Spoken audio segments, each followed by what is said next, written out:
एक गांव में गोपी अपनी पत्नी के साथ रहता था। रात होते ही उनके घर से अजीब अजीब आवाजें आने लगती। अजी सुनते हो, देखिए ना, यहाँ वो डरावनी डरावनी आवाजें फिर से आने लगी है। अजी सुनिए ना, उठिए ना, फिर से वो आवाजें आ रही है, उठिए ना। क्या हुआ गौरी? क्या है, इतनी रात को क्यों परेशान कर रही हो? अजी देखिए ना, जमीन के अंदर से फिर से किसी के चीखने की आवाजें आ रही है। आप कुछ करिए ना, इतनी डरावनी आवाज के साथ मैं नहीं सो सकती यहाँ पर। ठीक है, मैं सुबह होते ही ये जमीन खुदवा कर देखता हूँ। आखिर माजरा क्या है? अभी तुम सो जाओ, रात बहुत हो गई है। फिर गोपी सो जाता है और गौरी पूरी रात जागते हुए गुजार देती है। अरे भाई, मेरे घर में जमीन के अंदर रात होते ही डरावनी डरावनी आवाजें आने लगती है। तुम मेरे साथ चलो और जमीन को खोद के देखूं, आखिर माजरा क्या है। नहीं नहीं गोपी भाई, पूरा गांव बोलता है कि तुम्हारा घर श्रापित है।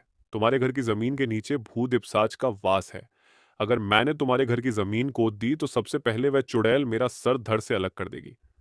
चल डरपोक, चल भाग यहाँ से। मैं किसी भूत प्रेत पर विश्वास नहीं करता। फिर गोपी अपने घर चला जाता है।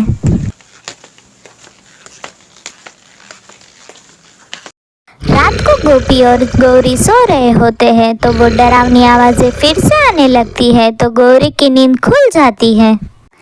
अजी उठिए ना, ये आवाजें फिर से आने लगी। आज तो आपको कुछ ना कुछ करना ही होगा, वरना मैं ये घर छोड़कर चली जाऊंगी। फिर गोपी गुस्से में उठता है और जमीन खोदने लगता है। कुछ ही देर में घर में एक गड्ढा हो जाता है। तभी वो डरावनी आवाजें तेज हो जाती है। फिर गोपी गड्ढे में जाकर उसमें से एक लाश बाहर निकालता है। अजी ये तो कोई चुड़ैल की लाश है, कहीं हमने इसे बाहर निकाल के गलती तो नहीं कर दी? अजी मुझे बहुत डर लग रहा है, कहीं ये जाग ना जाए। हे भगवान, अगर ये जाग गई तो हमारा क्या होगा? हाँ गौरी, हमें यहाँ नहीं रुकना चाहिए। चलो जल्दी यहाँ से निकलते हैं। हाँ हाँ भागो, जल्दी यहाँ से भागो।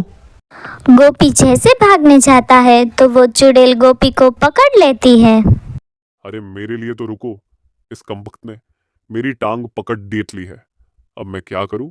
अरे चुड़ैल जी, मुझे छोड़ देज दो। आप ये घर ले लो, हम दोनों ये घर छोड़ देकर चले जाएंगे। आज से आप ही इस घर की मालिकन है। बस मुझे छोड़ दे दो, मुझे यहाँ से जाने दो। इतने सालों के बाद कोई इंसान मेरे हाथ आया है, ऐसे कैसे छोड़ दूं? फिर चुड़ैल गोपी का हाथ खाने लगती है। अरे मर गया रे, ये चुड़ैल तो मेरा हाथ खाने लगी। बचा लो, कोई तो बचाओ। वहीं दूसरी तरफ गौरी भागते हुए गांव में जाती है और कुछ लोगों से मदद मांगती है। अरे भाई साहब, प्लीज मेरी मदद कीजिए, मेरे पति को उस चुड़ैल ने पकड़ रखा है, प्लीज मेरी मदद करिए, मेरे पति को बचा लीजिए। फिर कुछ गांव वाले गौरी के साथ उसके घर आते हैं। वो लोग खिड़की से झांक कर देखते हैं तो उनकी आंख फटी की फटी रह जाती है। अरे ठीक कहाँ भाई, यहाँ तो चुड़ैल है, पर ये चुड़ैल यहाँ आई कहाँ से? क्या बताऊं भाई साहब, ये चुड़ैल कई सालों से हमारे घर के नीचे रह रही है। हमने जैसे ही घर की खुदाई की तो ये करमजली बाहर निकल आई। अरे कोई मदद भी करोगे कि नहीं? हाय रे, ये चुड़ैल तो मेरा हाथ छोड़ ही नहीं रही है। अरे वो देखो, चुड़ैल गोपी भाई का हाथ खा रही है। अरे गोपी भाई, इस चुड़ैल ने तो आपका हाथ को काट लिया है। अगर तुम्हें अपनी जान बचाने के लिए अपनी हाथ को शरीर से अलग करना ही होगा, नहीं तो इसका जहर तुम्हारे पूरे शरीर में फैल जाएगा और तुम भी इसके जैसे बन जाओगे। ठीक है भाई, फिर तुम भी इसकी तरह भूत बनने को तैयार हो जाओ। नहीं नहीं, मैं ये नहीं कर सकता। तो ठीक है, तुम भी इसकी तरह भूत बनने के लिए तैयार हो जाओ। अगर ये भूत बन गए तो मेरा क्या होगा? अजी आप अपना हाथ काट के खुद को इस चुड़ैल से आजाद करा लो। गोपी भाई, आप अपना हाथ काट के जल्दी से हट जाइए, हम घर को आग लगा देते हैं। अगर ये चुड़ैल आजाद हो गई तो पूरे गांव में सबको मार डालेगी। अरे नाशपीटो, ये कैसी बातें कर रहे हो? जरा मेरा ख्याल तो करो। अरे गोपी भाई, अगर आपको जिंदा रहना है तो अपना हाथ काटकर बाहर आना ही पड़ेगा, वरना आप भी भूत बन जाओगे और हम सबको मार दोगे। इसलिए हमें ये करना ही होगा। या तो आप अपना हाथ काटकर बाहर आ जाओ या इस चुड़ैल के साथ मर जाओ। फिर गोपी अपना हाथ काटकर जैसे तैसे बाहर आ जाता है। गांव वाले उस घर को आग लगा देते हैं। संतोष नाम का एक आदमी शहर में जॉब करता था, इसलिए उसे रोज ही गांव से शहर आना जाना पड़ता था। संतोष ने सुविधा के लिए एक बाइक ले ली थी। एक दिन संतोष बाइक से जंगल के रास्ते आ रहा होता है तो उसकी बाइक खराब हो जाती है। इस बाइक को भी अभी ही खराब होना था। एक तो रात भी बहुत हो गई है। काश आज मैं बस से ही आ जाता। अब इस बाइक को सुबह ले जाऊंगा। पहले जल्दी से घर जाता हूँ। संतोष बाइक को वहीं रखकर पैदल ही जाने लगता है। तभी उसे जंगल में किसी के रोने की आवाज आती है। ये इतनी रात को जंगल में किसके रोने की आवाज आ रही है? ये तो कोई लड़की के रोने की आवाज है। मुझे जाके देखना चाहिए, शायद कोई मुसीबत में हो। उसने देखा कि अंधेरे में एक पत्थर पे बैठकर एक लड़की रो रही होती है। सुनिए, आप इतनी रात को इस जंगल में कैसे आ गई? कुछ तो बोलिए। आप बोलेगी नहीं तो मुझे कैसे पता चलेगा आपको क्या परेशानी है? मुझे कुछ भी याद नहीं है। मुझे बस इतना याद है कि मैं किसी गाड़ी से टकरा गई और मुझे चोट लग गई थी। फिर जब मैं उठी तो यहाँ जंगल में थी। फिर मैं रास्ता भटक गई। चिंता मत कीजिए, आप मेरे साथ मेरे घर चलिए। मेरा गांव यहीं पास में ही है। लेकिन मैं आपके साथ आपके घर कैसे चल सकती हूँ? मैं तो आपको जानती भी नहीं हूँ। मैं आपको यहाँ जंगल में अकेला नहीं छोड़ सकता। आप ज्यादा मत सोचिए, मेरे साथ चलिए। संतोष उस लड़की को अपने घर ले जाता है। लड़की को आए 3-4 दिन हो गए होते हैं। अगले दिन पूरे गांव में ये बात फैल जाती है कि संतोष किसी अनजान लड़की को अपने घर ले आया है। संतोष बेटा, इस तरह ये कब तक हमारे घर में रहेगी? अब तो गांव में सब बातें भी बनाने लगे हैं। माँ, आप ये क्या कह रही हो? इस लड़की को अपना नाम भी नहीं पता, इसे कुछ भी याद भी नहीं है कि ये कहाँ से आई है। तो ये कहाँ जाएगी माँ? पर गांव वालों का कहना है कि तू इस लड़की से शादी कर ले ताकि इस लड़की को भी सहारा मिल जाए। पर माँ, मैं ऐसे कैसे हाँ कर दूँ? आपको पहले लड़की से भी बात करनी चाहिए। हाँ, ये ठीक है। चल कर बात करते हैं।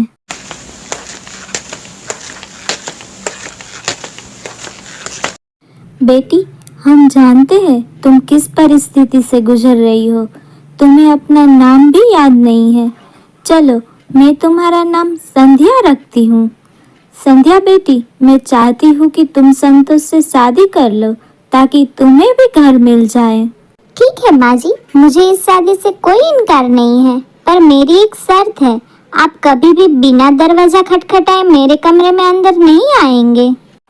बस इतनी सी बात? अरे बेटी, वो तो ऐसे भी बिना दरवाजा खटखटाए हम अंदर आएंगे ही क्यों? संतोष, आपको भी इसी बात का ध्यान रखना है।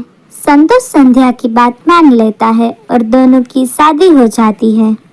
संध्या आम लड़कियों की तरह ही घर का सारा काम करती थी। उसको देख के लगता ही नहीं था कि वो वहाँ पे नई आई है। सब कुछ ठीक चल रहा होता है, पर एक दिन संतोष किसी कारण से शहर में ही रुक जाता है और गांव वापस नहीं गया। घर पर उसकी माँ और संध्या अकेले थे। संध्या बेटा, संतोष भी नहीं आया है तो मैं तुम्हें अकेले सोने नहीं दे सकती। यहाँ जंगल है तो हर चीज का ध्यान रखना पड़ता है। ठीक है माँ जी, हम दोनों यहीं सो जाते हैं। संध्या और संतोष की माँ दोनों गहरी नींद में सो जाती है। रात के करीब 3 बजे। अरे, ये संध्या कहाँ गई? संध्या, ओ संध्या, बेटा संध्या। देख नहीं रही बुढ़िया मेरे हाथ में क्या है? अगर तूने ये बात किसी को बोली तो मैं तुम्हें जान से मार डालूंगी। जा, चुपचाप जाकर सो जा। संतोष की माँ संध्या की वो हालत देखकर घबरा जाती है। संध्या के हाथ में मरा हुआ जानवर होता है जिसका वो खून पी रही थी। संतोष की माँ डर से कांप रही होती है और चुपचाप कमरे में आकर बैठ जाती है। अगले दिन जब संतोष आता है तब संध्या एकदम ठीक होती है, पर संतोष की माँ अभी भी पिछली रात का सब कुछ भूल नहीं पाई थी। संतोष की माँ संतोष को संध्या की सच्चाई बताना चाहती थी, पर वह घबरा रही थी। कि कहीं संध्या की सच्चाई उसने संतोष को बताई तो वो उसे जान से मार देगी, इसलिए वह चुप रहती है। संतोष की माँ एक तांत्रिक बाबा के पास जाती है और उन्हें सारी बात बताती है। तांत्रिक बाबा, अब आप ही बताइए, मैं क्या करूं? मेरे घर में एक चुड़ैल ने डेरा डाला है, कुछ कीजिए बाबा, कुछ कीजिए। ठीक है, मैं कल तुम्हारे घर आऊंगा। सुबह संतोष शहर चला जाता है। पीछे से तांत्रिक घर आता है। अच्छा, तू है जिसने इस घर पर कब्जा कर लिया है? क्या चाहती है तू? बोल। बुढ़िया, तुझे मैंने मना किया था ना कि ये बात तू किसी को नहीं बताएगी। अब तेरे से पहले ये तांत्रिक मरेगा। ये क्या हो रहा है? मेरी शक्तियों का इस पर कोई असर नहीं हो रहा है। मुझे यहाँ से भागना होगा। अब तो इस चुड़ैल से आप लोगों को कोई नहीं बचा सकता, कोई नहीं बचा सकता। तांत्रिक संध्या से बचने के लिए जंगल की तरफ भागता है। संध्या उसका पीछा करती है। अरे, ये मैं शमशान में कहाँ आ गया? वो खतरनाक चुड़ैल मुझे मार देगी। तू मुझे मारने आया था, अब तू नहीं बचेगा। संध्या तांत्रिक को मार देती है। फिर घर आकर संतोष के सामने ऐसा बर्ताव करती है जैसे कुछ हुआ ही ना हो। अरे संध्या, इतनी रात को तुम कहाँ चली गई थी? तुम्हारे लिए गर्मा गर्म कचौरी लाने गई थी। संतोष बेटा, मुझे तुम्हें कुछ बताना है। माँ, पहले खाना तो खा लो, फिर आराम से बैठकर बातें करते हैं। ठीक है, मैं अभी आती हूँ, तुम लोग खाना खाओ। संतोष की माँ संतोष को सब बताना चाहती थी, पर वो इसी बात से डर रही थी कि कहीं तांत्रिक की तरह वो उसे भी न मार दे। दूसरी रात संतोष घर देरी से आता है। माँ, संध्या कमरे में सो रही होगी, उसे पता भी नहीं होगा कि मैं आ गया हूँ। जल्दी से जाकर उसे चौंका देता हूँ। संतोष बेटा रुक जा। संतोष माँ की बात नहीं सुनता और कमरे में चला जाता है। कमरे में संतोष ने जो देखा उससे उसके होश उड़ गए। संध्या के आसपास कुछ मरे हुए जानवर पड़े थे और वो उन्हें चबा चबा कर खा रही थी। संध्या के मुंह पर खून लगा हुआ था। ये देखकर संतोष की चीख निकल गई। मैंने तुम लोगों को मना किया था ना कि कभी भी दरवाजा खटखटाए अंदर मत आना। अब तू भी इन सब की तरह मर जाएगा। संध्या, संध्या, होश में आओ। संध्या। संतोष बेटा, मैं तुम्हें यही तो बताना चाहती थी कि ये हमारी बहू संध्या नहीं है, ये चुड़ैल है। ये ले, ये पवित्र गंगा जल इस पर छिड़क दे, ये शांत हो जाएगी। संतोष संध्या पर गंगा जल छिड़क देता है। संध्या पर गंगा जल पड़ते ही वो बेहोश हो जाती है और अपने रूप में आ जाती है।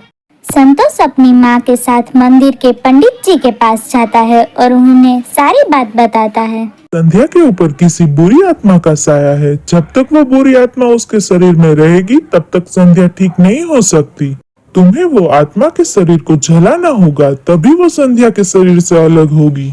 संध्या वही लड़की है जिसके मम्मी पापा एक हादसे में गुजर गए थे। संध्या शमशान घाट में एक रात बेहोश पड़ी रही। वहीं पर उस रूह ने उसके ऊपर कब्जा कर लिया। तुम उस चुड़ैल के शरीर को अग्नि दो, तभी संध्या ठीक हो पाएगी। तुम्हें अभी शमशान घाट जाना होगा। संतोष और उसकी माँ पंडित जी के साथ शमशान घाट पहुँच जाते हैं। वो देखो, वहाँ सामने उस जगह पर तुम्हें अग्नि देनी होगी। ये संध्या? पर पंडित जी, ये तो संध्या की बॉडी है, मैं इसे कैसे? वो चुड़ैल तुम्हें धोखा दे रही है। मैं संध्या के शरीर को घर में मंत्रों से बांध कर आया हूँ। जल्दी करो संतोष, इस जगह को जल्दी से जला दो। संतोष उस जगह पर आग लगा देता है। जैसे ही वहां आग लगती है, घर पर संध्या के शरीर से वो चुड़ैल का साया बाहर निकल जाता है। संतोष और उसकी माँ जब घर आते हैं तब संध्या बिल्कुल ठीक हो जाती है। अब वो सब साथ में खुशी से रहने लगते हैं।